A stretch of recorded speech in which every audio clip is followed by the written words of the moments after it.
There is money sitting inside the Social Security Administration system with your name on it right now. Not a one-time check, a monthly benefit, and they are never going to call you about it. Pretty much all Americans approaching retirement have heard of Social Security.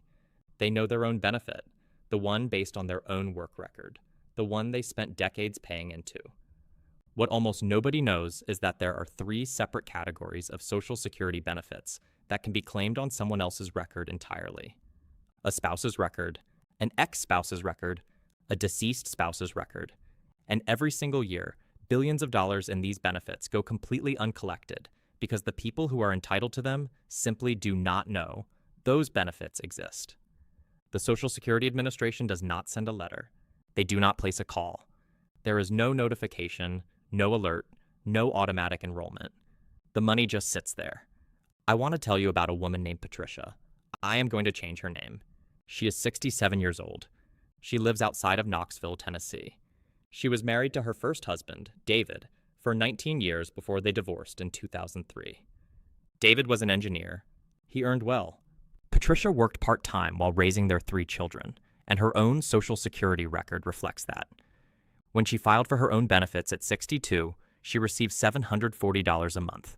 She has been collecting that $740 for 5 years. What nobody told Patricia, not the Social Security office, not her accountant, not her financial advisor, is that she was entitled to claim a spousal benefit on David's work record. David's full retirement benefit was $3,100 a month. 50% of that is $1,550. Patricia has been leaving $810 a month on the table for 5 consecutive years. That is $48,600 she will never get back. And when I sat down and showed her the math, she looked at me the way most people look at me when I explain this. She said nobody ever told her that was possible. It was possible. It has always been possible. And if you are in a situation even remotely similar to Patricia's, what I am about to show you may be the most important financial conversation you have this year. There are 3 specific situations where you can collect Social Security benefits based on someone else's earnings record. The first is the spousal benefit for a current married couple. The second is the divorced spousal benefit. The third is the survivor benefit for widows and widowers. Each one has different rules, different thresholds, and different claiming windows. All 3 are massively underutilized. Let me walk through each one precisely. If you are currently married and your spouse has a stronger earnings history than you do, you may be entitled to a spousal benefit equal to up to 50% of your spouse's full retirement benefit. Not 50% of what they are currently collecting. 50% of their full retirement age benefit, which is a specific calculated number based on their full work history.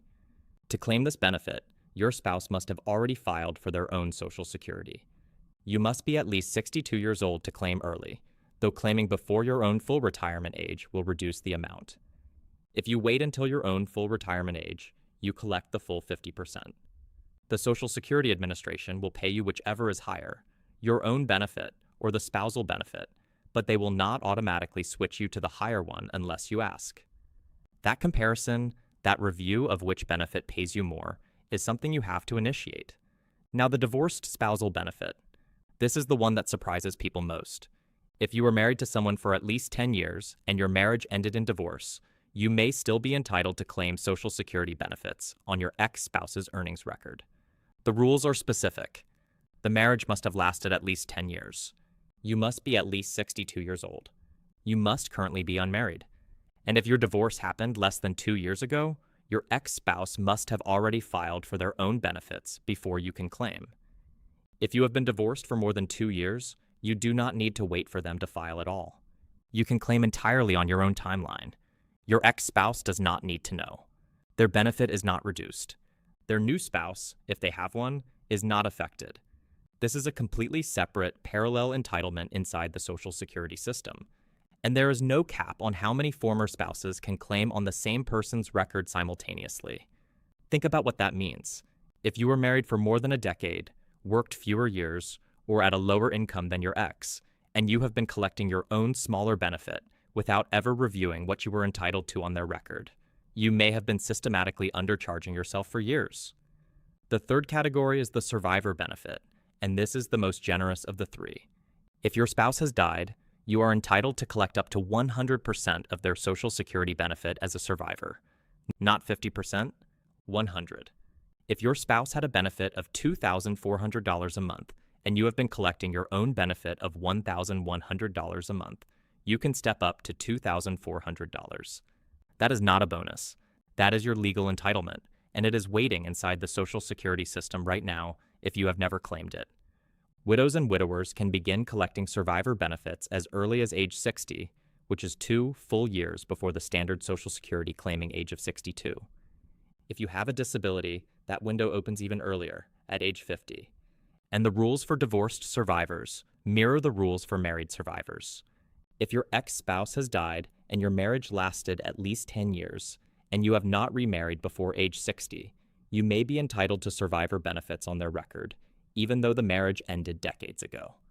Here's where the system becomes genuinely dangerous for people who do not understand it. Social Security has a rule called deemed filing that was expanded significantly in 2016. Under deemed filing, when you apply for Social Security benefits, the Social Security Administration will automatically pay you the higher of your own retirement benefit or your spousal benefit, but only if you are eligible for both at the same time. This sounds helpful, and in some cases it is, but it permanently locks you out of a strategy many financial planners used to recommend, where a lower earning spouse would claim their own benefit first and then switch to the larger spousal benefit later. That window is largely closed now, which means the decision you make when you first walk into a Social Security office or first go online to file has consequences that follow you for the rest of your life. Getting that decision wrong is not a paperwork error. It is a permanent income reduction. The other thing the Social Security Administration will not tell you is that if you are already receiving a retirement benefit and you become a widow or widower, you can sometimes switch to the survivor benefit if it pays more. That switch is not automatic. You have to file a separate application. There is a specific form, there is a specific process. If your spouse has died and you have not gone back to the Social Security Administration to review whether your survivor benefit is higher than what you are currently collecting, you may be leaving a substantial monthly difference on the table every single month for the rest of your life. I want you to do one thing this week. Pull out whatever documentation you have on your current Social Security benefit. Then, if you are married, divorced after a marriage of 10 years or more, or widowed, contact the Social Security Administration directly and ask them to run a comparison. Ask specifically whether your spousal benefit, your divorced spousal benefit, or your survivor benefit would exceed your current monthly payment. You can call them at 1-800-772-1213. You can walk into a local field office.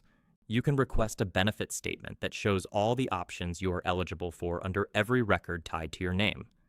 The word you are looking for when you call is auxiliary benefits. That is the official term the Social Security Administration uses for benefits tied to someone else's earnings record. Patricia did not know the word. She did not know the rule. She did not know that 23 years after her divorce, her ex-husband's work record was still generating a monthly entitlement with her name attached to it. She knows now. She filed the claim. The Social Security Administration adjusted her monthly benefit to $1,550 the following month. That is a raise of $810 a month for the rest of her life, from a system she had written off as already figured out.